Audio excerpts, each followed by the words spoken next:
My name is Dr. Tim Graves. I'm a family physician and I'm currently the medical director at First Choice Primary Care.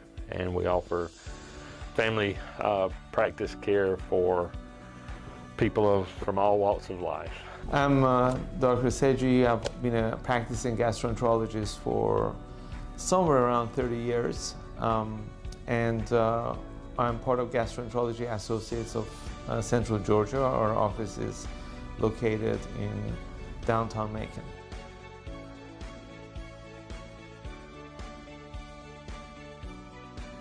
Colorectal cancer is sort of unique in that it's the third most common and also the third most common likely to cause death. Ronald Reagan had colon cancer. He did not die from it. Ruth Bader Ginsburg had colon cancer. She did not die from it. Darryl Strawberry, the famous baseball player, had colon cancer. He's still living. Elizabeth Montgomery, our favorite Bewitched character, died from colon cancer. Audrey Hepburn, one of my favorite actors in the world, died from colon cancer. Jackie Gleason had colon cancer. Vince Lombardi died from colon cancer.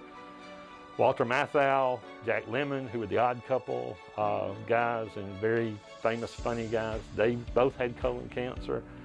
I mean, these are woven into the American culture. These are famous people that we all, loved. My generation, I was a little older. Some of the younger people may not know who some of those people are.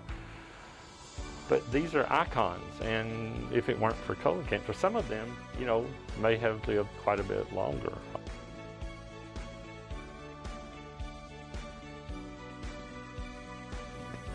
Substantially we can, and I think that's obviously the value of screening, because with almost all cancers, the earlier you find them and the smaller they are when you find them, and obviously the less invasive they are when you find them, the more likely you are to be able to intervene and have a positive outcome.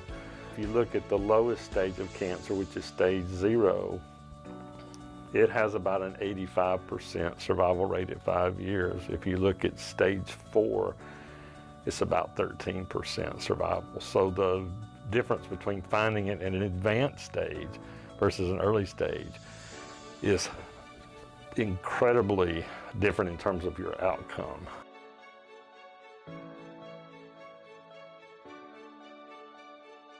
But generally it's been recognized that they start at age 50. That can modify somewhat based on risks such as family history. More recently, there have been some other entities that are involved in this, like the American College of Surgeons recommend starting screening at age 45.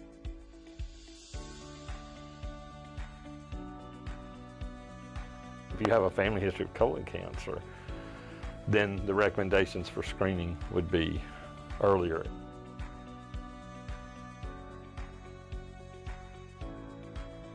Colon cancer, for reasons we don't completely understand, is more common in African Americans, and it is more common in men than in women. So if you are in a higher risk group in terms of any of those, then you may want to talk to your provider about starting a screening program even earlier than age 50.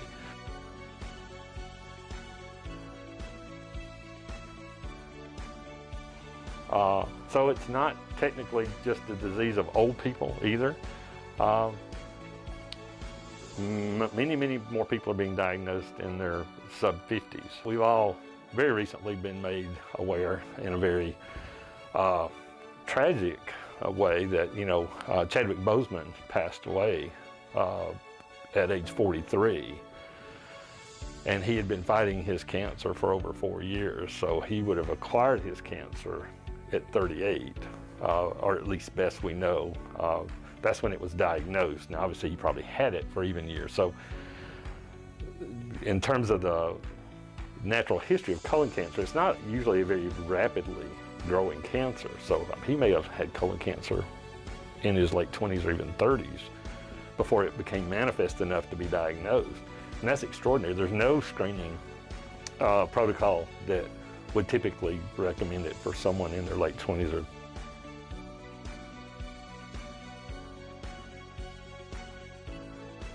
probably the gold standard, and it's still, if you have this as an option, at least clinically in my opinion, the best option is colonoscopy.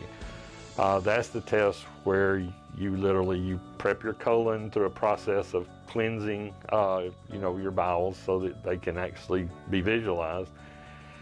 And then you are sedated, sort of put in a light form of being put to sleep. And then a lighted instrument is then inserted into your rectum, and the entire length of your colon, which is your large intestine, is actually looked at by a skilled clinician, and they're looking for polyps, cancers themselves, areas of inflammation. And the advantage of it is you're getting direct visualization of it, but in most cases, it can also be intervened. They can go in and actually remove through a snare or a biopsy, or if it's too large for that, they can at least take a biopsy and determine the nature of what they're dealing with. People just have an aversion to having that procedure done. It is obviously in a very personal, private area of your body, and people are entitled to their, privacy, so to speak, and people, decline to have that done because it's, it's sort of an invasive thing. There are some risks associated with being sedated, put to sleep. They're very low, but they're not zero.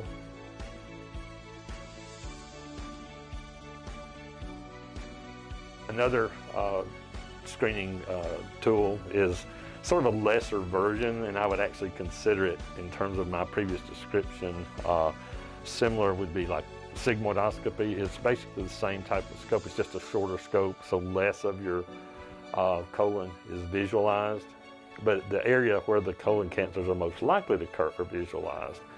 You can also do CT and MRI diagnostic imaging that have been modified through technology to allow better visualization of the inside lining of your intestine.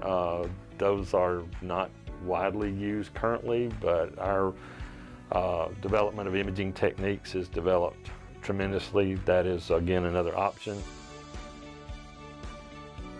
The FIT test is sort of an updated, newer version of an older test that we used to do called the GLIAC test. And the GLIAC test tests for evidence of blood in your stool. The problem with the old GLIAC test, which was actually done in the physician's office in real time, was that it could be altered by your diet, foods that you may have eaten that might give you a false positive test, and also iron tablets can also cause a positive GLIAC test. So there were a lot more false positives with that. The FIT test uses a immunochemical testing that kind of takes the dietary and sort of nutritional supplement false positives out of it. And so it's much more specific, but it still tests just for evidence of blood. And the presumption is, if there is blood, and this is blood that you're not seeing. If you're seeing, bright blood or dark blood, that is not what the FIT test, you don't need really a FIT test to confirm that. If you have that, that needs to be evaluated in and of itself. But if you have normal looking stools and you're just doing a screening, this looks for hidden blood, also called occult blood. And the presumption is, if you have blood in the stool, it's not supposed to be there, and we try to figure out why. And again, is all blood in the stool related to cancers and polyps? No, it's not. But because this is a dangerous cancer, and it's a way of trying to broadly look at large populations of people and try to help people find out if they have this condition, it's a valuable tool that is very acceptable. You do it in the privacy of your own home. It's non-invasive. The sample is collected after you have eliminated your waste into the toilet, and it's a very simple technique that you collect.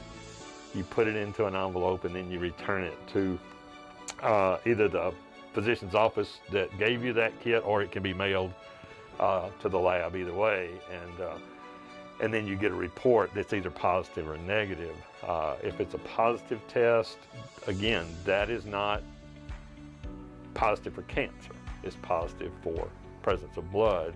And then in consultation with your provider, you would then come up with, what the next step is. But it would generally be referral for colonoscopy to determine if that blood is actually coming from a significant source.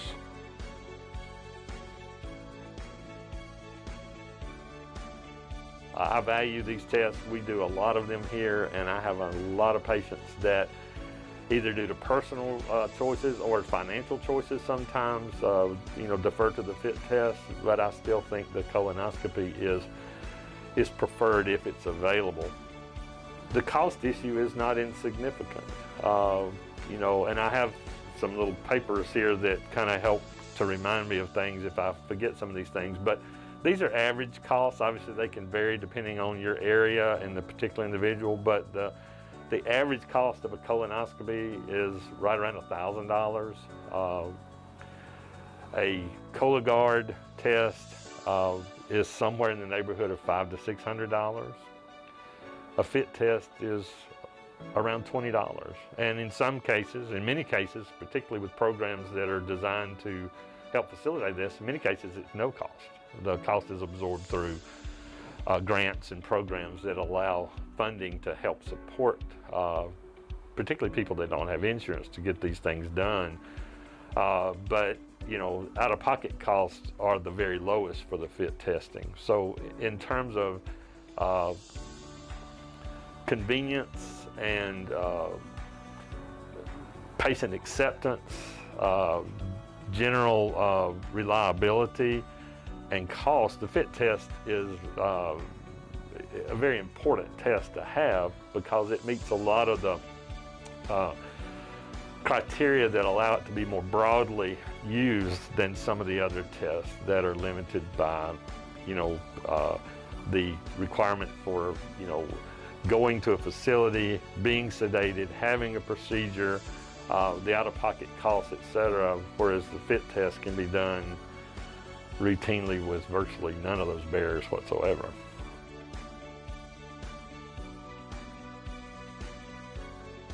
Early recognition, early identification, intervention are important, and if the FIT test is the doorway that allows that process to begin, then it's incredibly valuable. It at least allows you to start the conversation. Because if your first conversation with someone is, "Hi, I'm Dr. Graves, nice to see you. I want to refer you to a GI doctor you've never met before," and they want to put you to sleep and put a long tube up your backside, that may not be the most pleasant way to introduce yourself. But if you say, we believe that colon cancer is an important thing to screen for, there are a variety of techniques. This one is accepted, it is reliable, it's simple, it's low cost, and you can do it in the privacy of your own home and then return it, then it has tremendous value.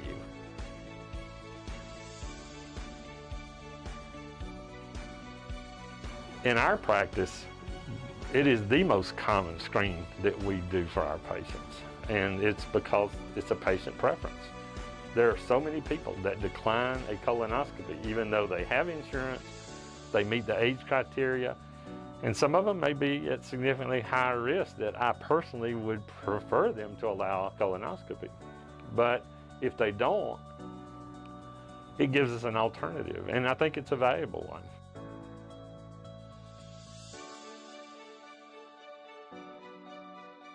Cologuard is unique in that it actually tests for DNA that is altered from your normal DNA that's present in cancerous tumor cells, and so they're actually able to identify the presence of cancer. That's a home kit. You collect a sample of your stool, you prepare it according to the instructions, and then you send it off to the Cologuard company. It's a very proprietary type of test, and then they send you the results.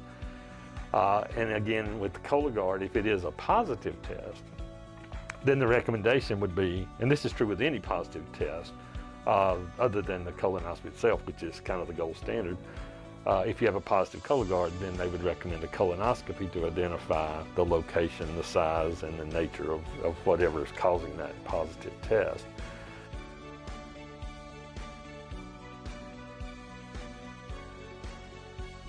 The DNA-based test looks at the presence of blood as well as any abnormal cells in the stool. They are very convenient. However, they do not replace, in our opinion, they do not replace colonoscopy for these reasons. So a DNA stool test primarily detects colon cancer as opposed to colon polyps. So its sensitivity for polyps is only about 42%, where colonoscopy sensitivity for colon polyps is 90%. Because of that, it is not known for sure whether discovering a cancer early will have a significant impact on survival in colon cancer. The other problem with the DNA stool tests are that they have a significant percentage of false positives, which is about 14%. So we estimate that over a 10-year period, where the current recommendations are doing a DNA stool test every 3 years, that most people that take it, probably somewhere in the region of 60 to 70%, will end up having a colonoscopy anyway, for either being false positive or actually developing a polyp that the test will eventually pick up within the 10-year period. The other problem with the DNA stool test is that they're very expensive.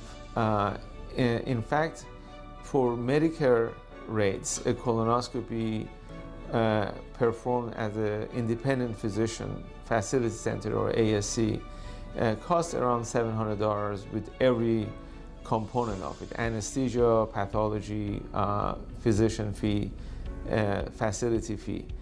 Each DNA stool test is currently being reimbursed about $540. So if you can do the math, you will see that it's significantly more expensive.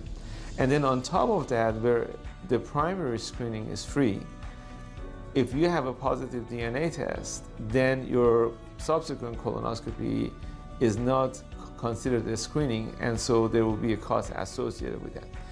So a very nice publication came out last year from Mitra Corporation. It was requested by CMS to do an independent analysis about how cost-effective are the DNA stool tests. And the findings were very interesting, and what it showed that was obviously colonoscopy was the most effective screening, followed by fecal occult blood testing, because fecal occult blood testing are in the region of about $10 a test. And then the DNA test was only more cost effective than doing no test at all. And so there were 3 different mathematical models done, and this was clearly outlined in that. We think that for someone who absolutely refuses to do a colonoscopy, or the DNA test is better than no test, we always want everyone to be tested one way or another.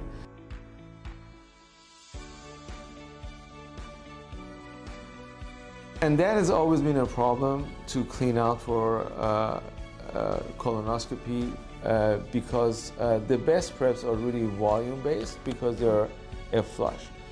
Very often patients ask us, can't I just take a smaller prep? But if you do a smaller prep, you tend to dehydrate. And particularly if you have a history of high blood pressure or kidney disease, you could potentially affect your kidney function by doing a concentrated prep that makes you dehydrated. I have found out first of all, I always go for the least expensive prep because I think they all taste bad. They are tolerable. It is important to emphasize to the patient, it is not so much the taste, it's the volume. if you drank a liter of your best homemade recipe of lemonade or whatever, you're going to get full. So I think that the way to do this is actually divide the prep over 2, 3, or even 4 doses. But you have to pretty much stay clear of food the day before, and that will give a nice washout, and it's very tolerable. So splitting the dose, I think, is the key.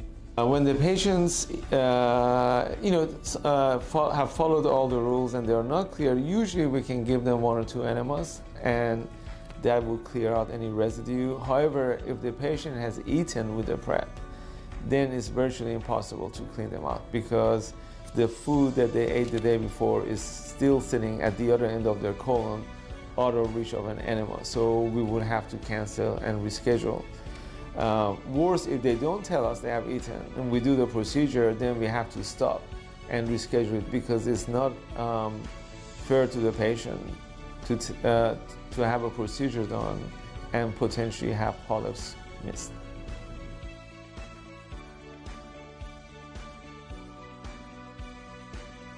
The patients come in, they have, unfortunately, forms to fill as with everything else. It's not something that we like to make the patients do, but it's the state requirements that all the information is updated. They get reevaluated for any changes in their history, their medication. They are checked for the vital signs, for the anesthesia. They are checked to make sure they're still good candidates. And so that takes a little bit of a time, not much. And then afterwards they're taken in the room, the procedure is performed while they're sedated. And that takes anywhere from 15 minutes to an hour. It all depends on what we find during the procedure. And so no one is rushed. They get, if it takes 15 minutes or 45 or 60 minutes, it's going to take what it takes. And then afterwards they go to recovery. They wake up, and the results of the test are explained to them, and if there is a need for follow-up, it will be set up. And then they go home with a driver.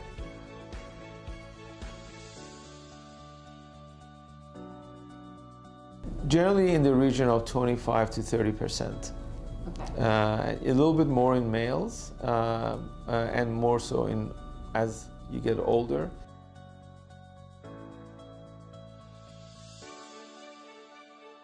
That is why that colonoscopy is such a good screening test, because you detect polyps before they become malignant. So you're actually detecting polyps as opposed to cancer.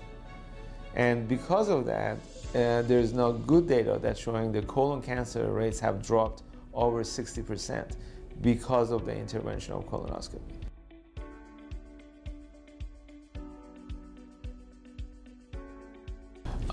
Absolutely, because that is the definition of screening, is to take asymptomatic individuals and to find this, in this case, polyps, before they become cancer and symptomatic. So if you wait for a cancer to become symptomatic, then you potentially are dealing with a stage of the cancer that is not curable.